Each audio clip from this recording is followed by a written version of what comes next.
So if you've got any concerns, any worries, anything really on your mind, you just feel you really need to talk to someone, then it's 116-123. Okay, Penny, thanks very much for sparing your time and coming in, and we do really appreciate it. I'm sure you're very busy, and I do appreciate that time.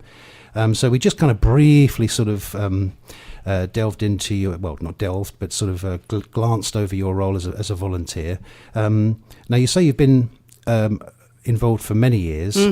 One of the things that we have to do first is training, and I'm still involved with training. So when new people come, I help the training team, and they have to do, at the moment, 9 modules. So it's quite a strict training that you have to do before you even go on the phone lines. And then when you go on the phone lines, you have a mentor, and the mentor is with you during the time that you're on the phone for just a few weeks until you get settled in and get your feet under the table. And then you're away on your own for up to 6 months, where you get further training during the 6 months, but not a great deal. And you get experience. That's the thing, because the one thing about Samaritans is you never know when you pick up the phone who's going to be there and what their problem's going to be. You've got to be sort of all things to all people, but you can't know. So what you do is try and listen to them and let them tell you what they're going through, what they're feeling like, what they're experiencing, what's happened in their past maybe, how they're planning their future. And just we have a conversation. And I think perhaps, I feel personally anyway, that society's got a lot busier and a lot more rushed, and it's sort of an oasis of calm in our branch, an oasis of calm for those who phone. When they speak, we're there for them, just to listen to them alone. And I think that's quite a big thing, let alone all the other stuff that we do. Yes, no, I can well imagine, yeah.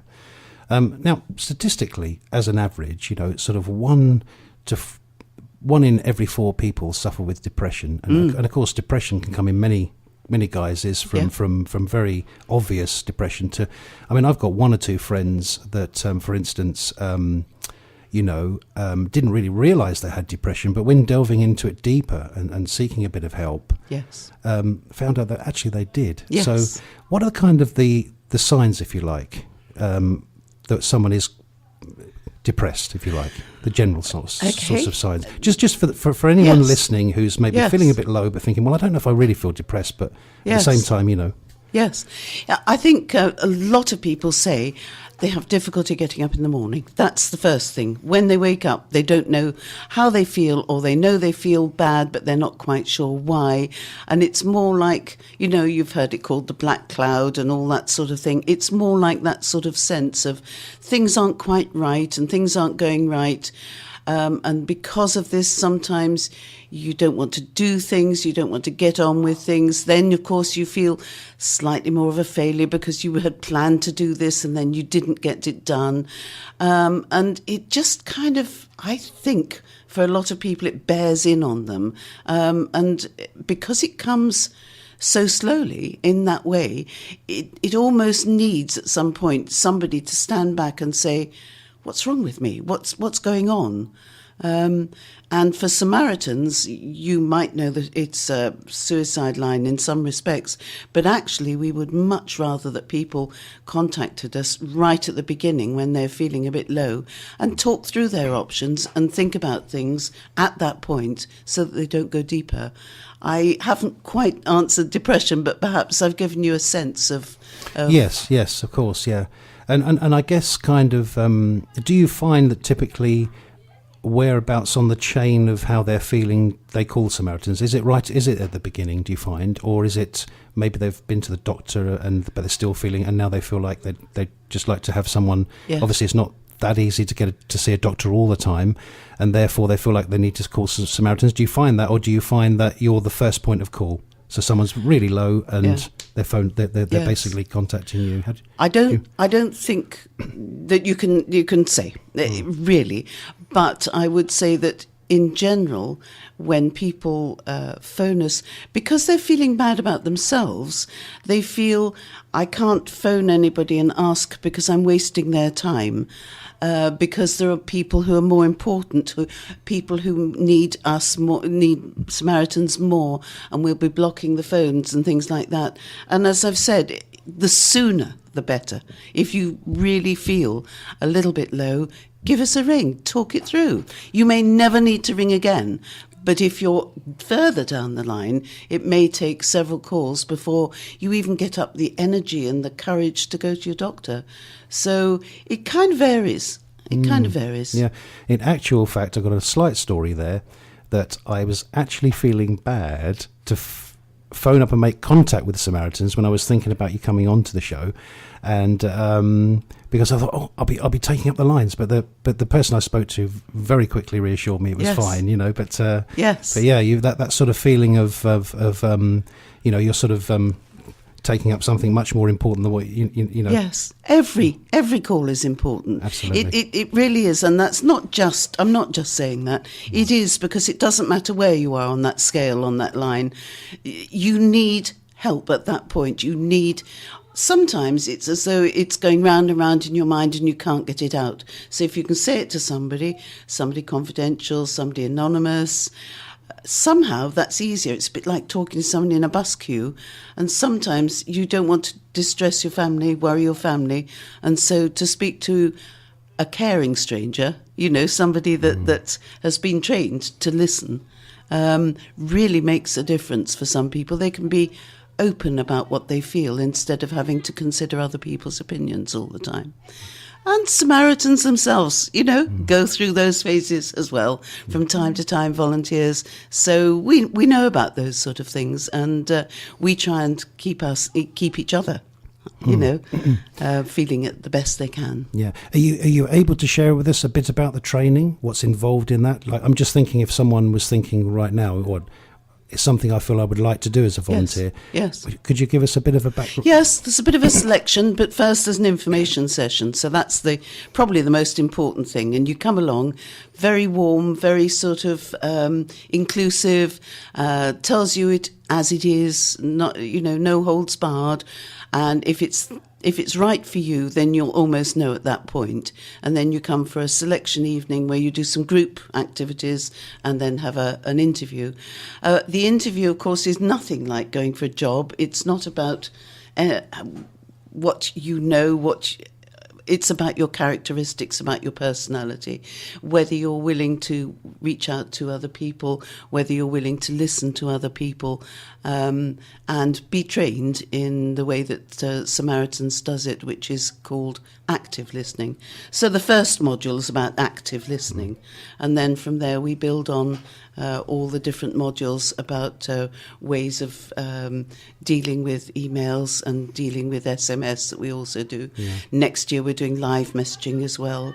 So Samaritans is trying to reach out to people at all ends of the compass, if you like, and all types of people.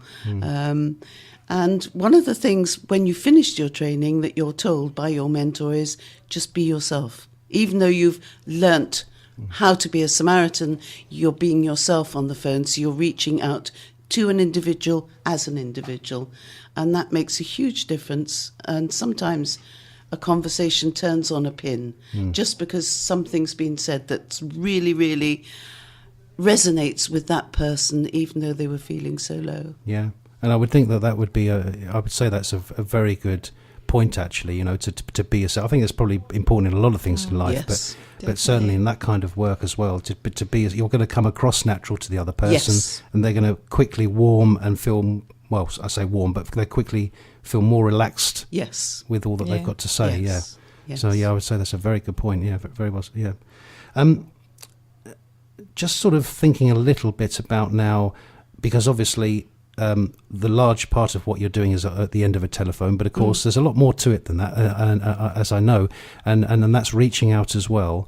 So, I mean, just say, for instance, schools. On that, by the way, is there an age limit to which people can actually call in? So I mean, is there an like under 18s? No, Is there a no age limit. There's actually an age limit which is 18 to 80 plus for volunteers, but for anybody phoning in, they phone in. Most young people know about Childline, but then again, some people, even children, want to talk to us first before they talk to Childline, or as well as talking to Childline. So we do get children phoning. I have to say, because I've been a Samaritan for a long time, we get fewer children since Childline came in. So that's really good. I'm glad about that for their sake, because Childline is there for young people. Yeah. But yes, we do go into schools. Also, we have as a post if somebody has taken their life, or perhaps a parent has taken their life or something like that, it affects the whole school, and Samaritans can go in with a post-vention, it's called, which is sort of like prevention but post, after the event, in order to talk to people, listen to people, and a certain amount of gentle advice about ways of running things, ways perhaps of how you communicate, and have you communicated with everyone, have you checked that the teachers and the bursars are okay with it, as well as all the children, and this sort of thing. It's quite well organised, so we have thought of that one as well. And of course our basically our future generation, our children, are so important to us, and of course with the modern teenager now, in particular, when they're growing up, they're going through all kinds of stuff, and they could be going through bullying, they could be going through many things that they're getting exposed to online, etc. And so I think it's really important, isn't it, to hugely going important. into the schools. An SMS and an email are where they tend to contact us more than the phone, I think, probably these days. That's the way that they work, that's the way they're comfortable, and that's the way they can be open with us. And they often say, I've never told anybody, or I can't tell my friends, I can't tell my parents, or I told a friend and it didn't work out well, so now I can't tell anybody. And there they are telling us, which is huge privilege. And you hope that it helps to sort of sort out what's going on. But yes, bullying is a big thing, I'm afraid. Yeah. Oh, this is so fascinating. I'm really enjoying this conversation. Now, just to read out the helpline number again, it's 116 123. If you've got anything on your mind, if you're feeling you just want to speak to somebody, then that's the number to call. That's 116 123. Now, we're going to be back shortly. We're going to speak a bit more to Penny and find out a bit more. And we're just going to take a short ad break, and we'll be back soon. So welcome back then, Penny. Thank you. If you just tuned in and you're just joining us, we have Penny with us from the Samaritans, and she's going over not only her role, but just going over the organisation in general and giving us a whole sort of information fest about what it's all about, really. So if you have missed up until now, don't forget you can listen in tomorrow between 11 and 12 on GFM, or you can actually go online and go to the listen back service that we have there, select the community link show in today's program, and then you can actually listen to it at your leisure there as well. So that's the other option. So if you have missed anything, I will give out the emergency line again. If there's anybody, and I mean anybody, who's feeling low or feeling they just need to speak to somebody, then that's what the Samaritans are there for, and therefore their free number is 116 123. That's 116 123 if you want to speak to someone in a private and confidential. Okay, so looking on then, Penny. So we've sort of covered the sort of the basics of that. We're now just sort of looking at sort of some of the reaching out into sort of the community side of what you do. And so I did recently read about the fact that you was involved with the railways. Yes. Just last week, actually, we were there on the stations as people came. We tried to go in the morning when people were going up to town or off on their business or to work, and again in the evenings when they were coming back, and gave out stickers and promotion numbers and things like that. If anybody wanted to talk, they could. But we've had the last couple of years have been really important with the railways. We all know that sadly people take their life on the railway from time to time, and the railway police have really taken to this in a big way, and the Samaritans have trained all the people on different station duties, not just the police, station police, to watch out for people who are acting slightly strangely, and just go up and just make a quiet conversation with them, just that. And that sort of calms it down, and then they can talk to them, and it takes away the fear from the person on the station who sees somebody worried and wonders what on earth they can do to help. Yes. By being trained to just go up and gently say, hello, how are you feeling? Is there something wrong? Is there anything I can help with? Just sort of general reaching out really gently to somebody can really bring them down, and then they can tell you how they are feeling or what they're planning to do or what they're not planning to do, and help can be got to them. One sort of important question which we probably haven't covered yet, which we wish we should really do, and that's what kind of support network is there out there for the family of loved ones, that have obviously on the other end, if you like, of the situation where someone who's died in suicide. Yes. Is there a good network out there for families and for? Yes, there are other charities that do that, exactly that, bereavement by suicide, and there are charities for that specifically, like there are charities for almost all the things that we deal with as well. But we're a kind of overall emotional first aid, I don't know, that we can actually signpost people to other places there. But also they can talk. We would never say the number you require is, and off you go, sort of thing. We'd say, we can give you a number, but do you want to talk now at the moment? Is that why you've rung? And then you can talk further with somebody from a charity or an expert in the particular problem that you have. Yeah. So we're sort of first base in that way. I mean, I certainly don't want to stereotype it to make that about that's the kind of the norm or that happens all the time. But certainly in some cases, it's quite common to hear that this was just it was just such a shock. Yes. No one could see this coming. And so that terrible, not only loss, but also shock must be quite devistating to a family of someone that's taken. Absolutely. I just can't begin to imagine what it must be like. And everybody reacts differently to it. But yes, and the other thing that people say is, was there something I should have done? Yes. That's the sort of secondary thing underneath. And should I have seen the signs yes, or something like that? That's right. And yes, sometimes there are signs and sometimes there aren't. And you may be interested to know that Samaritans actually believe in what's called self-determination. So actually they believe that if somebody really wants to take their life and they have determined that that's what they're going to do, we will then offer to stay with them on the phone so that they have a person just beside them while they're going down, which is a pretty difficult thing to do, and that's what quite a lot of our training's about.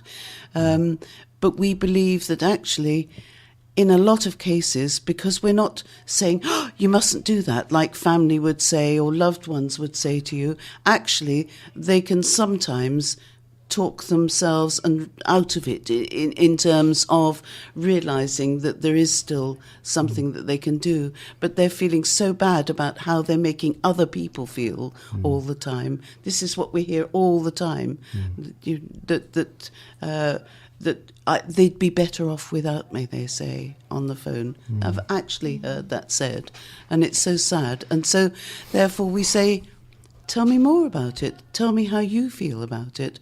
What is it you want? How do the suicidal feelings make you feel? What are you planning to do? and they're thinking, this is somebody who is actually standing alongside me and actually listening to what I'm saying, and I don't have to watch my words because it's not a loved one, it's not anything particular, it's just some human being alongside me, and I can say what I really, really feel. And that happens. Yes. Letty, have you got a question? Let's bring Letty in at this Very point. powerful, isn't it? It is, yeah. I just want to say, with the callers actually, do you find that there's more of the certain age groups that call you? Is it very varied, or is there a certain group that calls in regularly? Yes, there are people who call in quite regularly, actually, and a lot of those are very lonely people, and people who are also loners in society, who find it difficult to get on with people, and they find that they can talk to a friendly voice, and they may only talk for 5 or 10 minutes, and that sets them up for the day or the evening or whatever, and they're able to go about their way in the best way that they can, just for having spoken to somebody, any age. But also we get a lot of distressed people, obviously, when they've had something wrong with them physically, and a lot of mental health problems. We have quite a lot of people who are having panic attacks and anxiety attacks, where we just talk to them, and you can hear, it is just amazing to hear their voices come down and calm down, and then they feel better for that time. You know they're going to be ringing again, because people who have panic attacks don't just have one. It's something they have to, get along with. Yeah.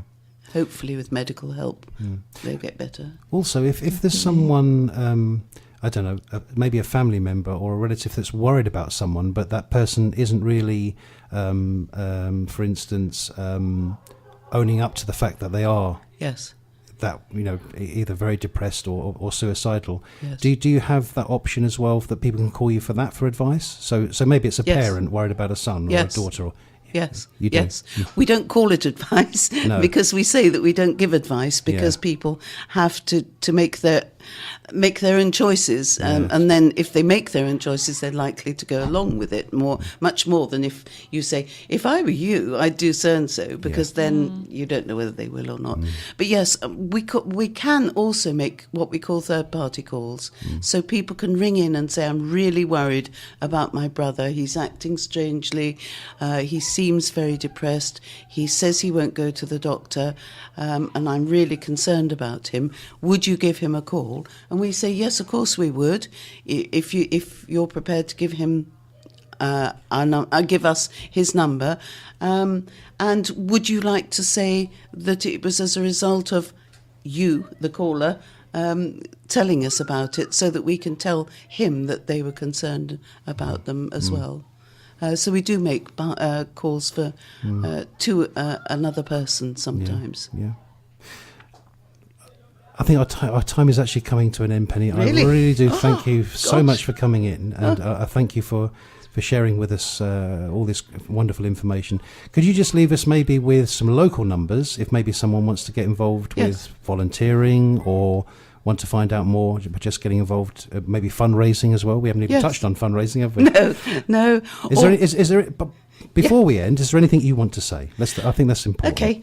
Well, one of the things is, I've just been looking on the Samaritans website that we have for volunteers, and last week there were 76,000 calls to Samaritans in Britain.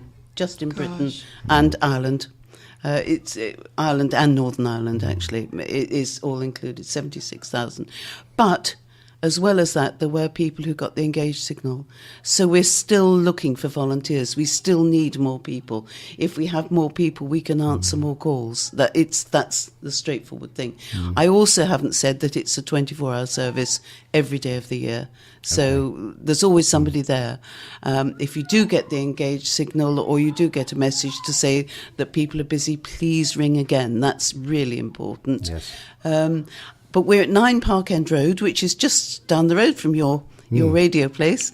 And and people can drop in there. They can actually drop in to talk without an appointment, but also they can drop in if they're interested in volunteering or finding out more about Samaritans.